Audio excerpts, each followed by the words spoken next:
Hello guys.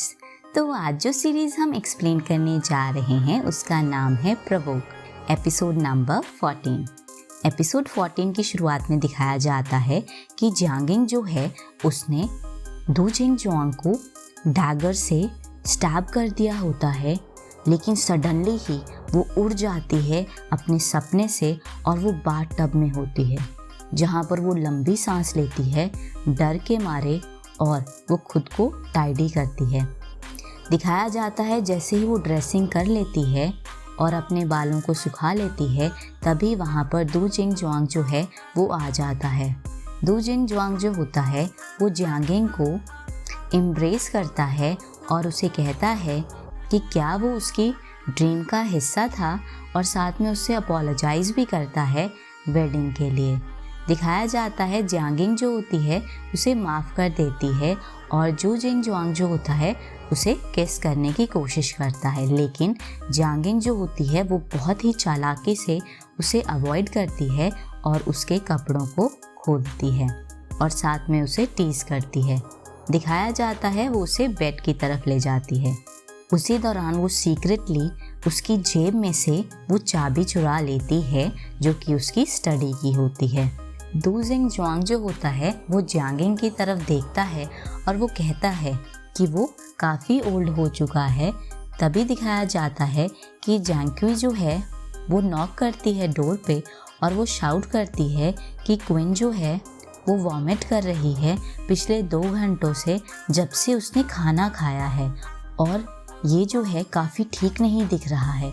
दू जिंगजुआंग जो होता है वो इनिशिएट करता है खुद को और वो जाता है देखने के लिए। जियांगिंग जो होती है वो उसके लिए कपड़े लेके आती है।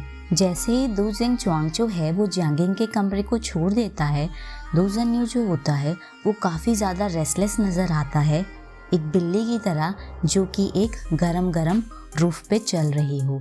उसे ये फील होता है कि जियांगिंग के एक्शन जो हैं वो बिल्कुल भी ठीक नहीं है। लकीली उसने क्विन को ड्रग कर दिया था एडवांस में ही, अदरवाइज़ जियांगिंग जो है वो इस सिचुएशन को हैंडल नहीं कर पाती और बहुत ही एंग्शियसली उससे पूछता है कि क्या सब कुछ ठीक है। उसे पता चलता है, वो नोटिस करता है कि जियांगिंग जो है उसने दू जिंगजुआंग की जो स्टडी की होती है वो ले ली है और वो उसे पूछता है कि उसे इसके बारे में कैसे पता। जियांगिंग जो है वो उसे बताती है कि उसने अपने बचपन में सीखा था कि कैसे चुराया जाता है। दू जन्यू जो होता है उसकी तरफ सॉरी फील करता है और उसे प्रॉमिस करता है कि वो उस की को रिटर्न कर देगा उसके लिए। दू जन्यू जो होता है उसे लगता है कि ऐसी सिचुएशन जैसी आज हुई ऐसी बार बार नहीं हो सकती है कि दू जिंगजुआंग को यहाँ से जाना पड़े, इसीलिए वो बहुत ज़्यादा चिंतित नज़र आता है जियांगिंग की इनोसेंस को लेके कि वो जो है वो रिस्क में है। जियांगिंग जो है वो दू जन्यू को बताती है कि दू जिंगजुआंग जो है वो अपने बेटे को बहुत ज़्यादा ट्रेजर करता है, क्योंकि वो दोबारा और चिल्ड्रन को बेयर नहीं कर सकता। दू जन्यू जो होता है वो बहुत ही ज़्यादा रिलीव नज़र आता है इसको सुनने के बाद, लेकिन वो रियलाइज़ करता है कि अच्छा नहीं होगा कि जियांगिंग को जो है वो दू जिंगजुआंग जो है वो किस करे। इसको सुनने के बाद जियांगिंग जो होती है वो गुस्से में आ जाती है और उसे कमरे से बाहर निकाल देती है। दू जिंगजुआंग जो होता है उसे एक्सप्लेन करना होता है लियांग को अपनी डिस्ट्रक्शन के बारे में, लेकिन उसने एक्सपेक्ट नहीं किया होता है कि लियांग जो होता है उसकी बहुत ही बड़ी पहुंच होती है और वो इवन डिमांड कर देता है कि उसने जो है रिपोर्ट कर दी है सिचुएशन त्यांग सिटी की।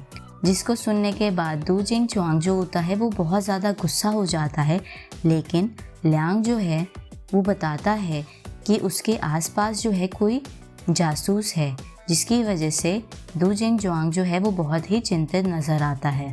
दू जिंगजुआंग जो होता है वो बहुत ही ज़्यादा फोकस नज़र आता है ताकि वो इन्वेस्टिगेट कर सके स्टेशन और डॉग को, लेकिन उसे कोई भी ट्रेस नहीं मिलते हैं जैंग बाओलिन के, जिसकी वजह से ना ही वो गुस्सा होता है, लेकिन उसे याद आती है लाओ क्विन की कि क्या उसे बहुत ही कुछ सस्पिशियस नज़र आया था ट्रेन में। तो वहीं लाओ बताता है उसे कि उसे एक कपल दिखा था ट्रेन में जो कि रेस्ट रूम में था उस दिन, जो कि दू जन्यू और जियांगिंग की तरह दिख रहे थे। दू जिंगजुआंग जो होता है वो इमीडिएटली रिबुक करता है लाओई क्वान को और उसे कहता है कि वो ऐसे ना कहे अगर उसके पास कोई भी एविडेंस ना हो। तभी दिखाया जाता है वो स्टेन पर्सनल को कॉल करता है और उससे क्वेश्चन करता है और अनएक्सपेक्टेडली उसे पता चलता है कि दू जन्यू जो है वो एक औरत को अपने साथ लेके आया था उस दिन स्टेशन पे, जो कि अनकॉन्शियस थी और वो वुमेन जो थी बिल्कुल जियांगिंग की तरह दिख रही थी। दो जिंग जुआंग जो होता है उसका दिल जो होता है वो एकदम से दुखी हो जाता है और उसी दौरान वो एक्सीडेंटली जियांगिंग और दू जन्यू को बातें करते हुए देखता है विंडो से, जिसको देखने के बाद उसका दिल जो होता है वो बिल्कुल भी हेल्प नहीं कर पाता उसकी और वो बहुत ही ज़्यादा दुखी महसूस होता है। इसी के साथ एपिसोड 14 की समाप्ति होती है।